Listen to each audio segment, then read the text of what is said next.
Success Mantra, V shape future. Hello everyone, welcome you all in today's the Hindu news analysis. So sorry बहुत time के बाद आया, but हाँ क्या कर सकते हैं, शेड्यूल्स आर शेड्यूल्स, तो सब कुछ फॉलो करना होता है। एंड आपका जुलाई वाला का जो मैराथन है वो जल्दी आ जाएगा। So we are working on it, so as soon as possible I try to give it to you in the first week of September और max to max by the second. But आज के जो कुछ topics है वो 25 तारीख के बाद से एनालिसिस नहीं आया, तो वो सब पूरा 5-6 दिन का जितना है उसमें most of the important topics मैंने छाटे हैं, अलग किए हैं सबको। So these are the topics that you can expect from your examiner as well. तो पहला है गैबॉन कूप। ये सेकेंड कूप हुआ है अफ्रीका रीजन में, पहली बार साहेल नाइजर रीजन में, तो उसको रिकैप करते हुए आगे बढ़ेंगे। Decoding the OCCRP Adani report, या अगेन एक अडानी हिंडनबर्ग के बाद एक नया कलेश। Cross borders in the Indus water treaty, this is the problem that is going on, Indus water treaty and permanent court of arbitration. Cryogenic engine, it is somewhat somewhere related to the Gaganyaan and लिम्स, इसको देखेंगे थोड़ा, ये चंद्रयान से relate करता है। Mahendragiri frigate and the China includes Arunachal Pradesh, तो China ने अपना नया मैप रिलीज किया है। And next is regarding the exercise that is the AUSINDEX. 2-3 topic और हैं जो कि यहाँ पे मेंशन नहीं है, that is related to index and B20। ठीक है, B20 is somewhat related to the G20 also. ठीक है, चलिए तो पहले स्टार्ट करते हैं Gabon coup. But Gabon coup को जानने से पहले एक चीज़ जानो, इससे पहले एक और कूप हुआ था साहेल रीजन में, साहेल रीजन इन अफ्रीका। इसमें एक और कूप हुआ, that coup was in Niger, तो इसको आप याद रखेंगे। और रीसेंट कूप जो है वो गैबॉन में हुआ है।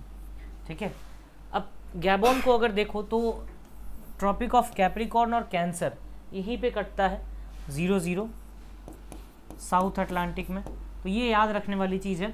गैबॉन की बात करें तो इसका कैपिटल आपको लिबरविले मिल जाएगा यहाँ पर, प्लस एक यहाँ पर रिवर है ये ओगोई रिवर, तो ये याद रखना। प्लस लोप नेशनल पार्क है और ये लेक भी है इस नाम से। माउंट मिलियोंडो इसका सबसे बड़ा माउंटेन है, तो ये कुछ 2-3 बातें याद रख सकते हो। प्लस गैबॉन के आगे अगर कुछ आप बात करो तो इसका जो बॉर्डरिंग कंट्रीज है वो आप देख सकते हो, that is the Congo, this is the Cameroon, यहाँ से कैमरून कनेक्ट हो जाता है, फिर इक्वेटोरियल गुयाना आप पढ़ सकते हो इसमें। तो 2-3 बातें इसमें आप याद रख सकते हो। प्लस इधर देखो तो it is not a landlocked country, ये इसका माउथ कहाँ ओपन हो रहा है, अटलांटिक में, तो ये कहीं से भी लैंडलॉक्ड नहीं है। प्लस ये फ्रेंच कॉलोनी था और नाइजर भी एक फ्रेंच कॉलोनी है था, तो ये 2-3 बातें इंपॉर्टेंट है, याद रख सकते हो आप इस पर्टिकुलर एस्पेक्ट में। चलिए अब नेक्स्ट देखते हैं गैबॉन कूप में आगे कि मिलिट्री ने पावर सीज किया है वेस्ट अफ्रीका गैबॉन में, जो कि फॉर्मर फ्रेंच कॉलोनी थी, और प्रेसिडेंट थे अली बोंगो। इसको हटा करके मिलिट्री कूप हुआ है। लिब्रेविले इज़ द कैपिटल और गैबॉन की लार्जेस्ट सिटी भी वही है, तो अली बोंगो का नाम याद रखना।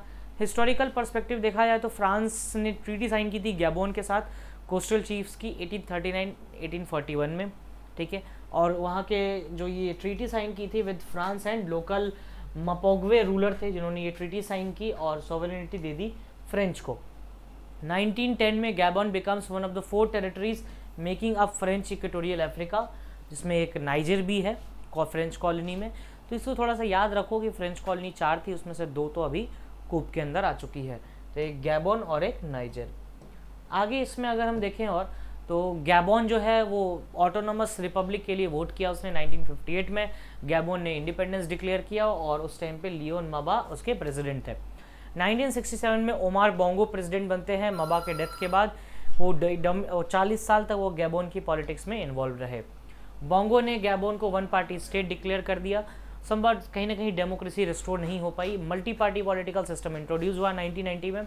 कॉन्स्टिट्यूशन अमेंड किया गया और प्रेसिडेंट बोंगो को प्रेसिडेंसी फॉर लाइफ दे दी 2003 में। 2009 में ओमर बोंगो की डेथ हो गई और उनके अली बोंगो अब आ गए।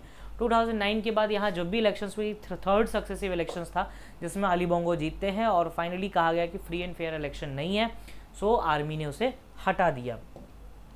फेल्ड कूप अटेम्प्ट हुआ 2019 में गैबॉन एंड टोगो। अच्छा, एक चीज़ और इम्पॉर्टेंट हो जाती है कि इसको देखेंगे, ये कॉमनवेल्थ कंट्री का पार्ट है। प्रेसिडेंट अली बोंगो, ये ग्रुप ऑफ सोल्जर्स ने इसको हटा दिया फाइनली और कहा कि भाई ये आदमी फ्रॉड है और इलेक्शंस ठीक से नहीं करवा रहा है, it is not a free and fair election.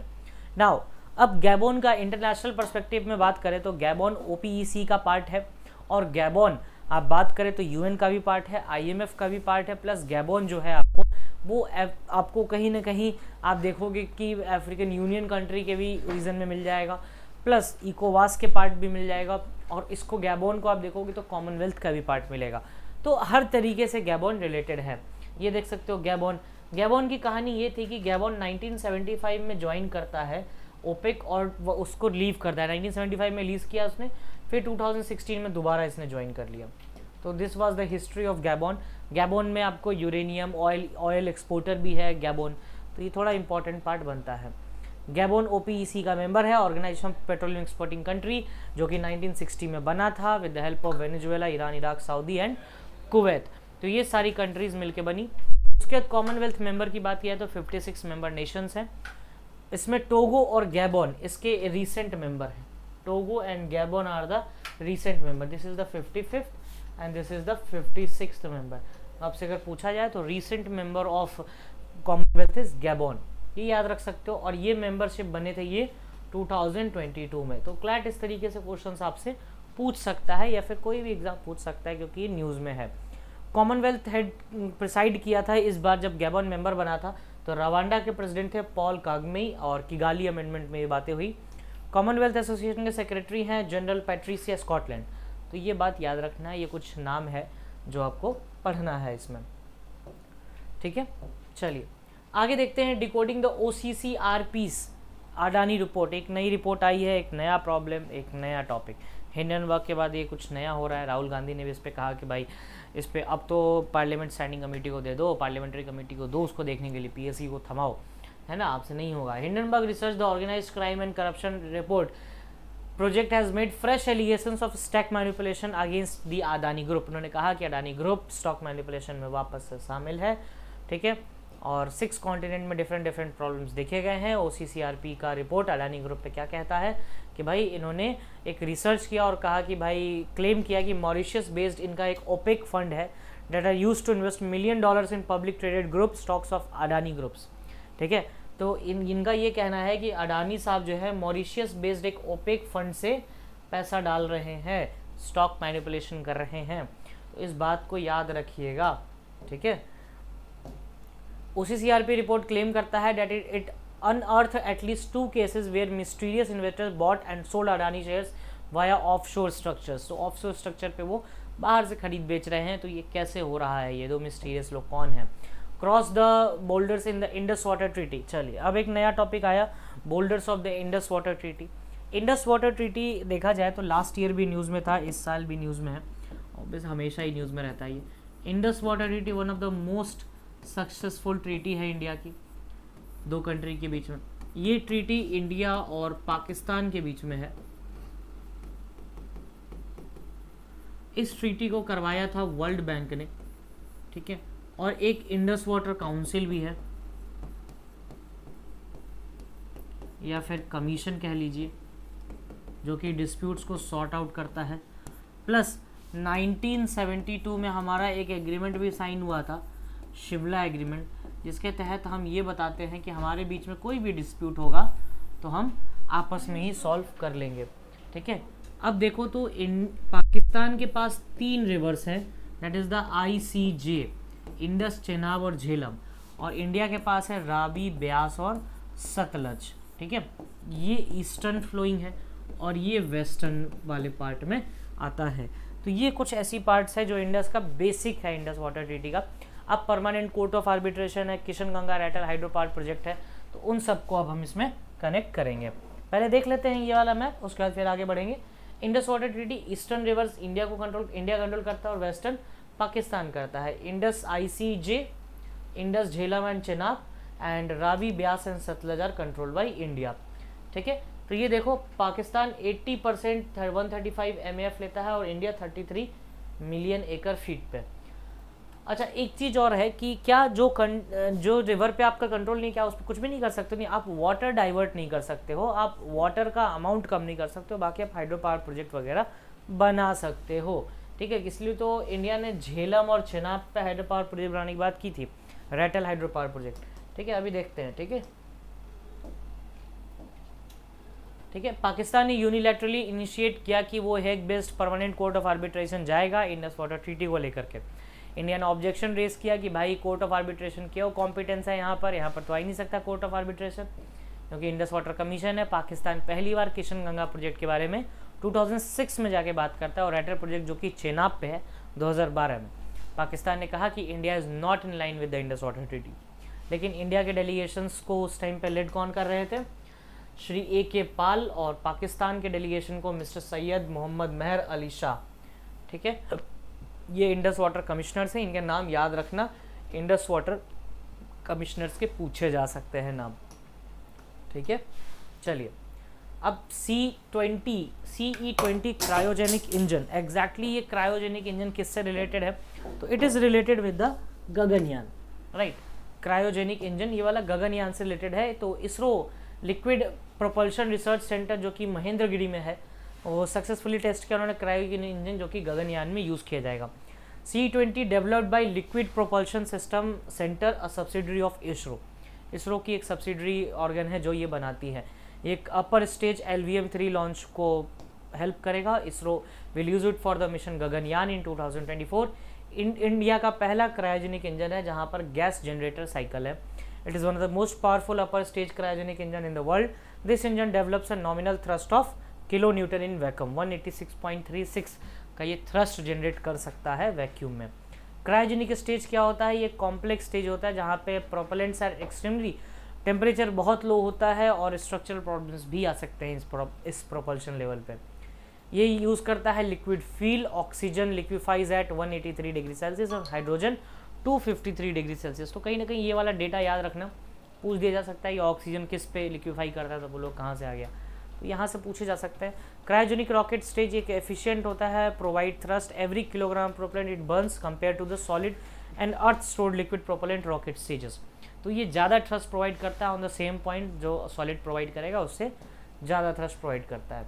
Now libs, ये चंद्रयान 3 से रिलेटेड है कि उन्होंने कंफर्म किया है कि सल्फर प्रेजेंस है मून पे। About laser induced breakdown spectroscopy क्या है कि इंस्ट्रूमेंट है जो कि इन सीटू मेजरमेंट, क्योंकि हम लोगों ने चंद्रयान 3 पढ़ा था तो एक पढ़ा था कि इन सीटू एक्सप्लोरेशन करेगा वो, मतलब अपने ही एरिया में, तो वहीं पे उन्होंने सल्फर मिला उसको। प्राइमरी एनालिसिस ये बताता है कि वहाँ पर aluminium, sulphur, calcium, iron, chromium, titanium and lunar surface पे मिलेगा। फर्दर मेजरमेंट रिवील कर रहे हैं कि वहाँ पे मैंगनीज, सिलिकॉन और ऑक्सीजन भी हो सकता है। तो वाटर की चांसेस है या नहीं है, जो तो समय बताएगा। The evidence of presence of sulphur can reveal insights into the formation of evolution of moon. Sulphur usually originate होता है जब वोल्केनिक एक्टिविटीज ऑफ मून के वोल्केनोज के ये सबूत है कि वहाँ पर सल्फर है। Libs payload developed by laboratory for electro optic system Bengaluru, ये इसरो का एक सिस्टम है जो कि इसको बनाता है। Now Mahendragiri frigate, vice president की वाइफ वॉरशिप को अनवील करेंगी Mahendragiri. Mazagon dock ship builders Mumbai, ये वेस्टर्न घाट ईस्टर्न घाट के नाम पर रखा गया है। It is the project 17A का पार्ट है। ईस्टर्न घाट का जो माउंटेन पीक है महेंद्रगिरी, उसके नाम पर रखा गया। ये मैज़गॉन डॉक शिप बिल्डर्स मुंबई वाले बना रहे हैं। डिफेंस फोर्सेस 17 प्रोग्राम के अंदर है, जहाँ पे मैज़गॉन और garden research ship builders Kolkata, ये दोनों मिलके अलग अलग वॉरशिप्स बना रहे हैं। तो इनका नाम याद रखिएगा बस, और ज़्यादा कुछ नहीं करना है। नाउ चाइना का अपने नया मैप रिलीज़ हुआ prior to the G20 meeting, और उसने इंक्लूड कर लिया Arunachal, Aksai Chin area in the new map. It's not like कि पहली बार ये हरकतें कर रहा है, इन्होंने साउथ उधर साइड से आपको ताइवान साइड से भी प्रॉब्लम दिखाया है। तो देखते हैं क्या क्या चीज़ें हैं। This is the breakage of India China border. India China की बॉर्डर की बात की जाए तो 1914 में मैकमोहन लाइन ड्रॉ की गई, और उसके चाइना को लगता है कि वो डिस्प्यूटेड एरिया है। अक्साई चीन इन्होंने क्लेम किया। टोटल देखा जाए तो 2150, फिर मिडिल सेक्टर 625, फिर 1140। ठीक है, तो ये थोड़ा सा एक बार देखो कि ये डोकलाम ट्राई जंक्शन है यहाँ पर, ये वाला पार्ट। ये सिक्किम वाला जो रीजन है ये थोड़ा सा और इम्पॉर्टेंट है because it is the chicken neck corridor, और जो कि इकलौता ऐसा रीजन है जो कि इंडिया को नॉर्थ ईस्ट से कनेक्ट करता है। ठीक है, तो ये थोड़ा सा एक देखने वाली बातें हैं। बाकी देखते हैं, चाइना ने रिलीज़ किया मैप जिसमें अक्साई चीन, ताइवान और डिस्प्यूटेड साउथ चाइना सी भी उसका ही एरिया है। तो बहुत जगह फिलीपाइंस में ही प्रोटेस्ट हो रहे हैं, तो अलग अलग जगह से प्रोटेस्ट आ रहे हैं कि भाई गलत है ये। इंडिया क्लेम करता है entire Aksai Chin territory as well as the Shaksgam valley India का है, लेकिन चाइना उल्टा क्लेम करता है। Border dispute in the eastern sector देखा जाए तो McMahon line is a disputed part. फिर 1913-14 में एक शिमला कॉन्फ्रेंस में बात तय भी हुई थी। ये बनाया था सर हेनरी मैकमोहन ने, उनके ही नाम पे ये लाइन है। और बस इतनी बातें याद रखो, बाकी ज़्यादा कुछ है नहीं। इसको रिलेट करना है तो आप जैंगनांग प्रोविंस प्रीवियस और 11 जिनजियांग प्रोविंस जो था उनका, उससे आप रिलेट कर सकते हो, बाकी कुछ नया नहीं है। ये हर साल करते रहता है चाइना, इनकी आदत है, मजबूर हैं आदत से, तो क्या कर सकते। एक्सरसाइज ब्राइट स्टार, ये किसके बीच का एक्सरसाइज है? इंडियन एयरफोर्स, और ये शेड्यूल होगा कायरो वेस्ट एयरबेस इजिप्ट में। इंडियन एयरफोर्स की एक्सरसाइज है इजिप्ट में, कायरो में, ठीक है। ब्राइट स्टार 2023 के बारे में बात करते हैं, ट्राई सर्विस एक्सरसाइज है, इसमें यूएस भी पार्ट लेगा and broke the peace treaty between Egypt. ये मल्टीनेशनल एक्सरसाइज है जो कि 1980 में लॉन्च हुई थी एज अ पार्ट ऑफ जब यूएस ने पीस ट्रीटी ब्रोक की थी इजिप्ट और इसराइल की, तो उस टाइम के बाद से ये एक्सरसाइज पार्टिसिपेट होने लगा।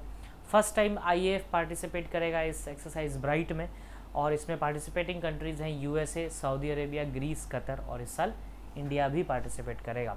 अच्छा, इसमें देखो तो यूएसए इंडिया मोदी जी गए हैं, सऊदी अरेबिया भी इंडिया मोदी जी गए हैं, और यूएई भी, ग्रीस गए हैं, चलो कतर अभी नहीं है लेकिन ग्रीस तो गए हैं, ठीक है। इंडियन एयरफोर्स का C-17 aircraft, MiG-29 and IL-78 के 2 एयरक्राफ्ट, C-130 एयरक्राफ्ट भी यहाँ पर जाएंगे। Personal IAF guard special forces भी जाएंगे, एंड ऑब्जेक्टिव क्या है? प्लानिंग, एग्जीक्यूशन और सीखना नए नई चीज़ों को, तो ये चीज़ है। बाकी देखा जाए G20 समिट कॉर्नर के साथ पीएम ने कहा है कि एथिकल एक्सपेंशन होना चाहिए, बिजनेस, ये बिजनेस वाला है, B20 से related party confederation of Indian industries को साथ आना चाहिए, आर्टिफिशियल इंटेलिजेंस और फॉर ऑल पे फोकस होना चाहिए। NITI Aayog, national institute for transforming India जो कि 1 जनवरी 2015 में बना, इसका आर्टिफिशियल इंटेलिजेंस के ऊपर हाईलाइट के बारे में भी बात हो रही है।